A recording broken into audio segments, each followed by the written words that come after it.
So beyond just looking at, okay, if I'm going to choose to delay my benefit to age 70 to maximize my delayed retirement credits, it's what is the impact going to have if I continue to work or if I retire early.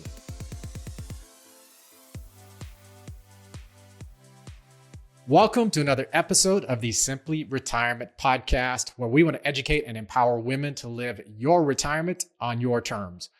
I'm your host, Eric Blake, practicing retirement planner for over 25 years, founder of Blake Wealth Management, and I would not be the man I am today without the women in my life. Joining me once again is Wendy McConnell. Wendy, how are you?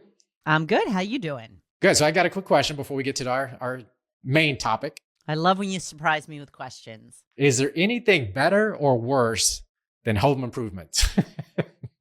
It depends on if you have somebody that knows how to do them. Not me doing. I don't know. That's always worse. That's always the worst. Okay. Part. Yeah. I'm talking about when you have somebody coming in. So we're having our kitchen cabinets repainted.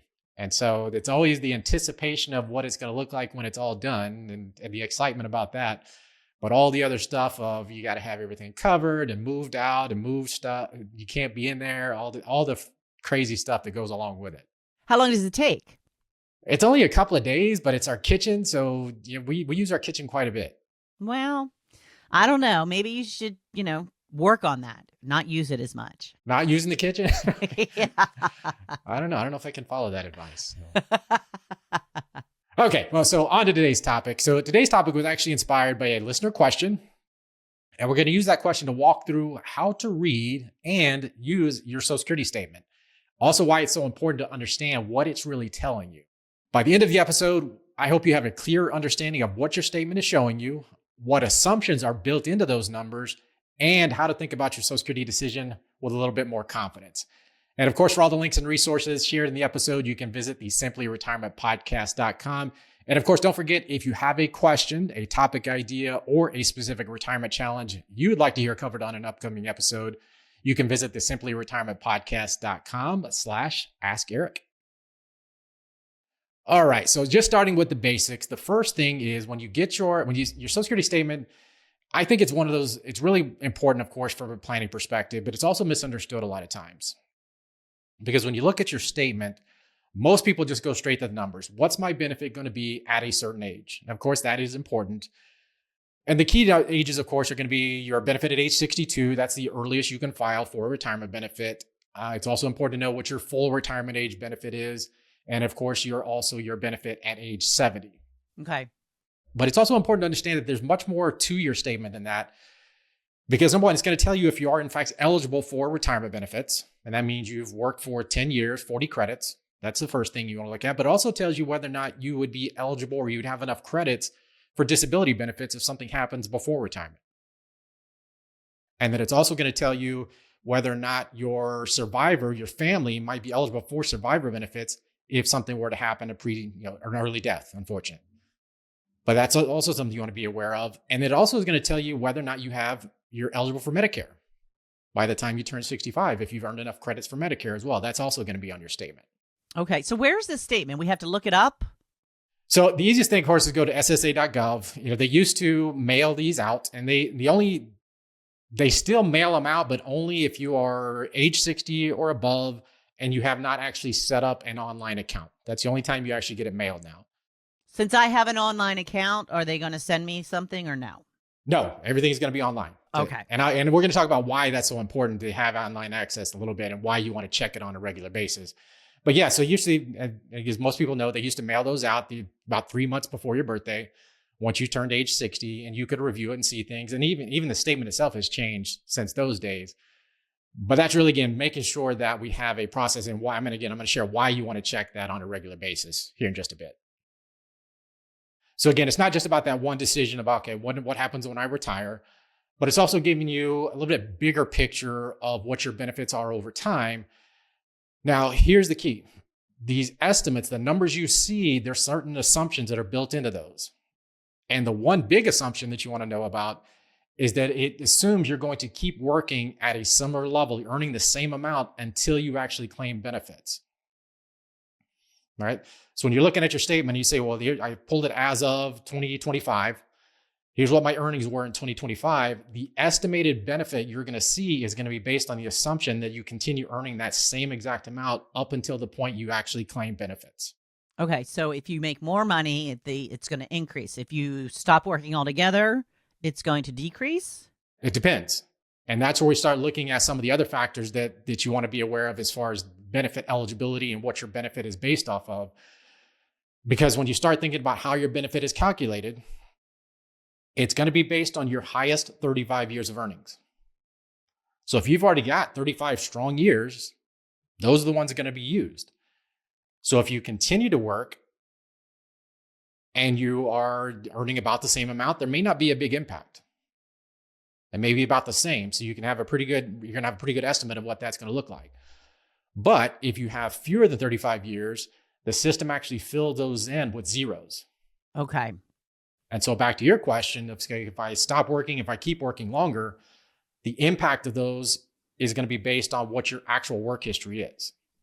And so that's where it becomes, again, important to review your statement to see what does my earnings history look like and what would be the impact of either my decision to stop working or to continue working on into potentially even on into retirement eligibility. Okay. Now, the other thing your statement shows you is, again, what would happen if you keep working and earning the same amount?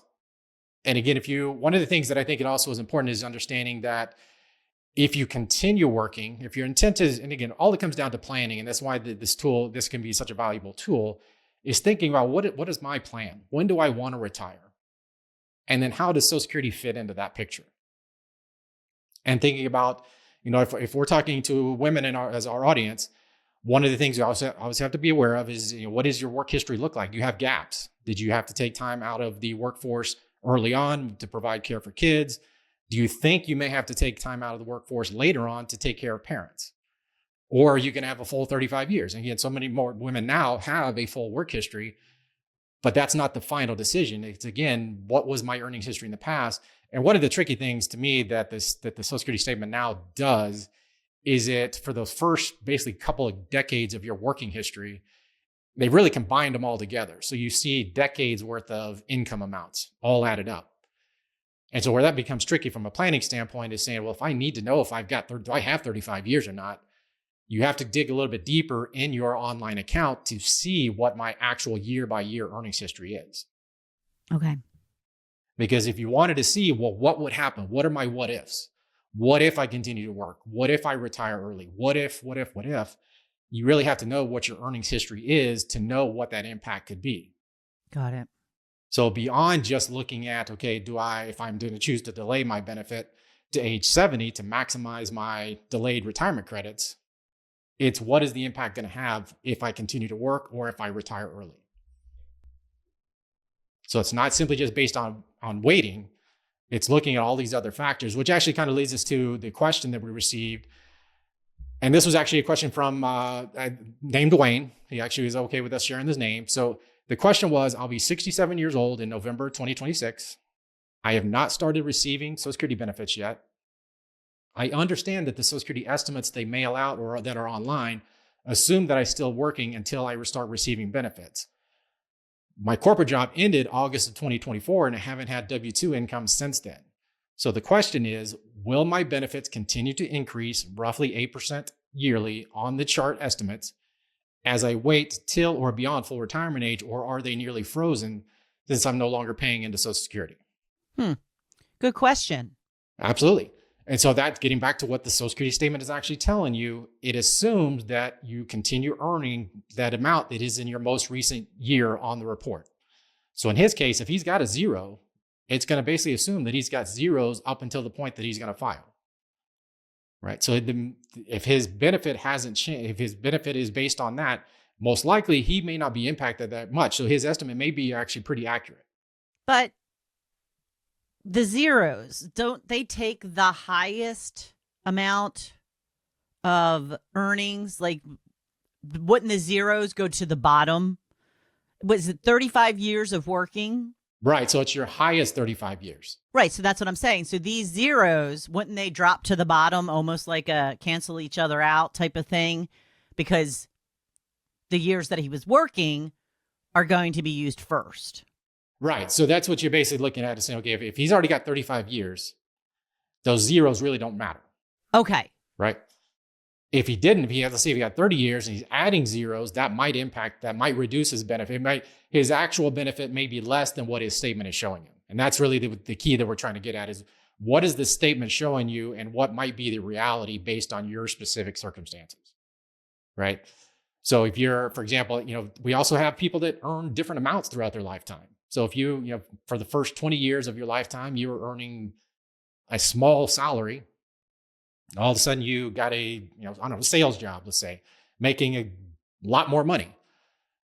That's where you have to make the decision is if I'm able to continue earning that higher amount and I'm replacing those earlier years, how big of an impact is that going to have? And that's where the statement can be a little bit misleading based on your specific situation. And that's really where the planning aspect comes into play of saying, okay, what is my statement showing me? What is the reality of my situation? What do I think is going to happen over the next few years before I actually file for benefits? Now, again, this is all assuming you were kind of in that retirement time frame as well. Right. So do you know if Wayne had 35 years in? From at least from the question as it was phrased, I believe that would be the case, that it looks like he does have the 35 years. So his question is really saying, okay, if I just have zeros, is my benefit going to get reduced? I think is my interpretation of the question. Okay. So if he has the full 35 years, the reality is his benefit probably is pretty accurate. It may not change a whole lot. Now here's, again, planning purposes though, and he doesn't actually give us an age as far as how old he actually is. I don't think, let me scroll back up. I don't think I missed that. He did. So he'll be 67 in November 2026, so later this year. So most likely his benefit is not going to change much from what the statement is. And depending on when he files, if he's going to file for full retirement age benefits, it's probably pretty close. Where the statement fails just a little bit is it doesn't make any assumption around future cost of living adjustments. So when he's looking at his statement, all past historical cost of living adjustments are going to be included, but it's not going to give you any future cost of living adjustment assumptions, meaning that it's just going to say if his benefit at age 67 is $3,000 a month, it's going to increase by about 8% per year for the next 3 years until he turned age 70, which would be his maximum benefit. But it might be a little bit higher if we get cost of living adjustments, which we most certainly will, but we don't necessarily know what those adjustments are going to be. So if his intent is to wait until 70 to maximize his benefit, it might be a little bit lower than what it turns out to be his actual benefit is at that time when he files. Hi everyone, it's Eric. Hope you're enjoying today's episode. I want to take just a quick moment to share a resource I think you'll find really valuable. If you've ever asked yourself, how much is my Social Security reduced if I file early? Or am I eligible for benefits as a spouse, surviving spouse, or even after divorce? You're not alone. That's why we created our ultimate guide to women's Social Security success. It includes 6 of our most popular Social Security guides and checklists for women. Inside, you'll find a 2026 quick reference guide with key Social Security amounts and limits to be aware of, along with 5 additional guides and checklists to help you make more informed decisions about eligibility and filing strategies. You can download it for free at womenssocialsecurityguide.com. Keep it handy wherever you may be in the decision-making process. Now, back to the episode. Let me ask a different question, all completely out of the blue, because you know how I like to do that. Oh, good. I love these. So if you take your benefit, say at retirement age, 67, instead of waiting until 70, does it the theory that it even out because you're taking 3 years of benefits, then, if you're not at 70, I mean, you're getting the increases if you wait until 70, but you're also, on the flip side, getting money for 3 years before that. So that's really where from a planning perspective, you got to go dig a little bit deeper. So when you're using your statement, when you think about, okay, how can I make better decisions using the information that my statement is showing me? Now we get into, what happens if I claim at 62 versus 67 versus 70. And that's where we start looking at what are my cash flow needs? Also, what is my longevity? What's my family history look like? If I'm expecting to live into my 90s, that makes a significant difference as to potentially saying, okay, what if I'm only going to be in my mid 70s? So to answer your question, that's where we have to start looking at those break-even analysis.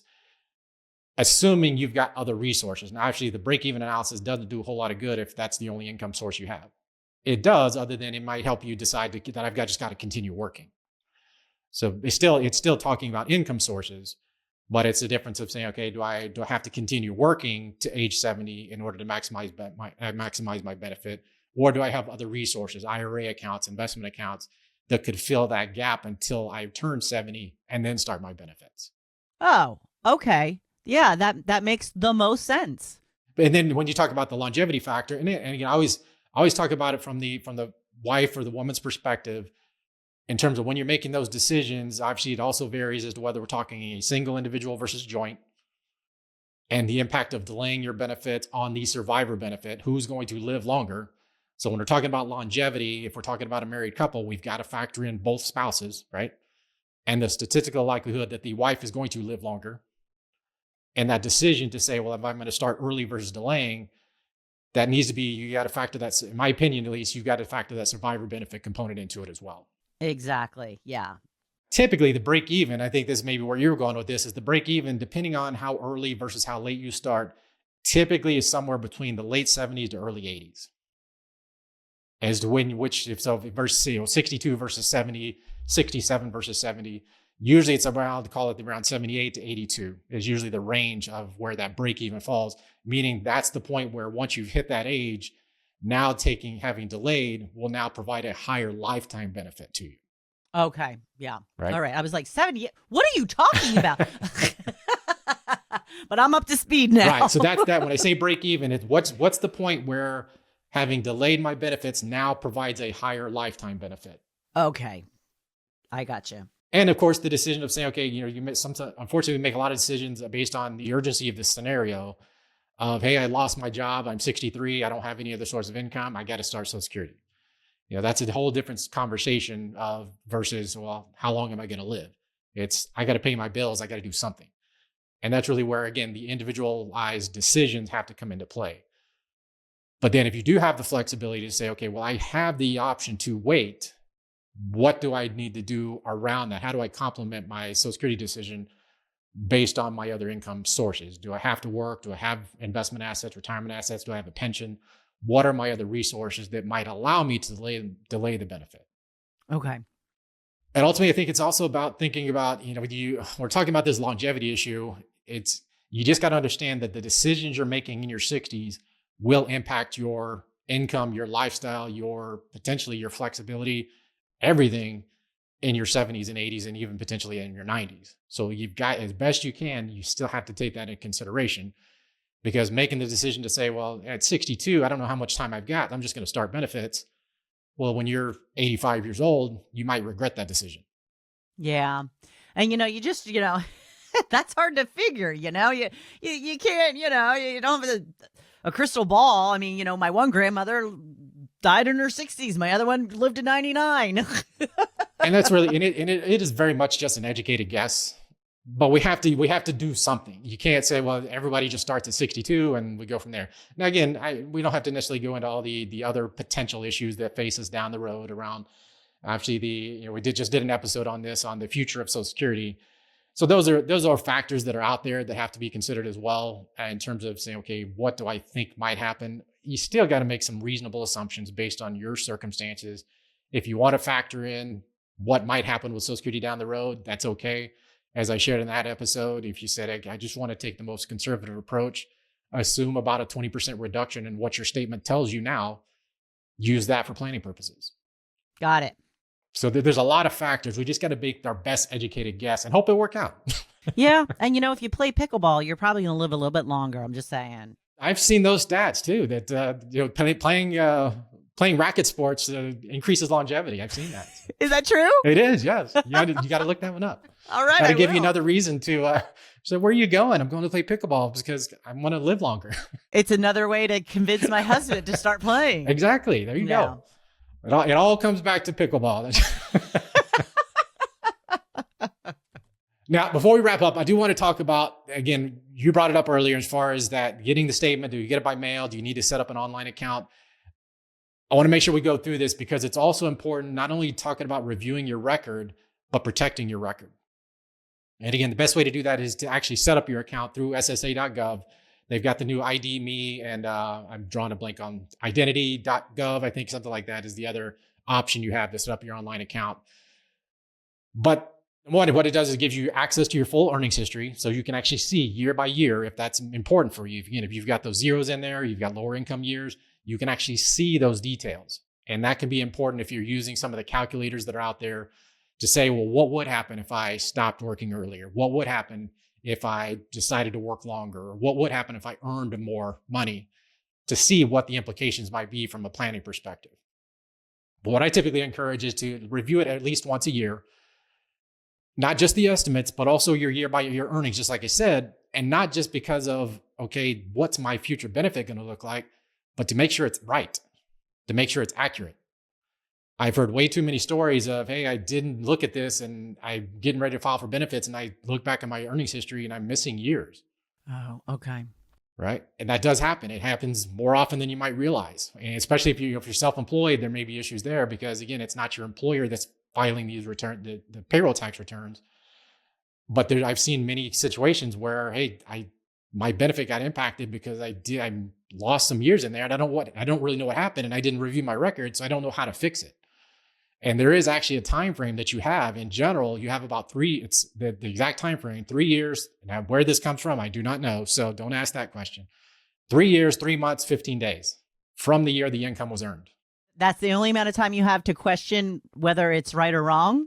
In general, that's the time frame. Now, if you've got hard proof, what I would call hard proof, a W-2, a tax return, something that shows, something you can use to prove that you had earnings, if it was 5 years, 10 years, 15 years ago, if you have something that shows, yes, I did earn the Social Security earned income, that can be used. You can still go back and in many cases, they'll make that adjustment, but you have to have that proof. But in the end, that becomes the challenge is, some people keep their Social Security, their tax returns forever. Some people, after a handful of years, they get rid of them. 7 years, they say. 7 years. I always hear 7 years. 7 years is typically the magic number. But again, this might be a reason why, hey, I need to rethink that. Yeah, just what I need to save more thing more to worry paper. About, right? But it's also so that's one thing you want to be aware of is if you want to review your Social Security statement to verify that the numbers are right, that what's on there is accurate, so that by the time you're ready to file for benefits, you're getting what you deserve. But it's also important in terms of protecting yourself from identity theft, right? So there's, again, same situation, number of stories out there where, hey, I didn't realize somebody had actually stole my identity and had applied for Social Security benefits. So that happens as well. So if something looks off, you just want to make sure you're taking action, and obviously we'd want to do it sooner rather than later. Yeah. I just want a final point there. If you want a more accurate estimate on your Social Security benefit, obviously, especially if you're no longer working, it's important to make sure your earnings history is right. It becomes that much more important, especially if you start thinking about moving just beyond the estimate that the statement shows you, be able to make better decisions around what the information is on your statement. Because if you're saying, okay, if I had years out of the workforce, if I intend to work, maybe I'm late into the workforce, all these things can have an impact. And the other part of that is saying, okay, if I continue to work, even if I've started Social Security benefits, I can actually increase my benefit if I have 0 or low income years in the past. So I could apply for benefits, continue working. Again, as long as you're over full retirement age, you won't have to worry about the earnings test, but I can actually be working, receiving Social Security, and still increase my benefit by more than just the standard cost of living adjustments and the delayed credits, depending on the circumstances, by continuing to earn and replacing 0 to low income years. Okay. So just a few key takeaways before we wrap everything up. Just to keep it simple, again, your Social Security statement is based on specific assumptions. We've talked about what those assumptions are. It's going to be based on your highest 35 years of earnings.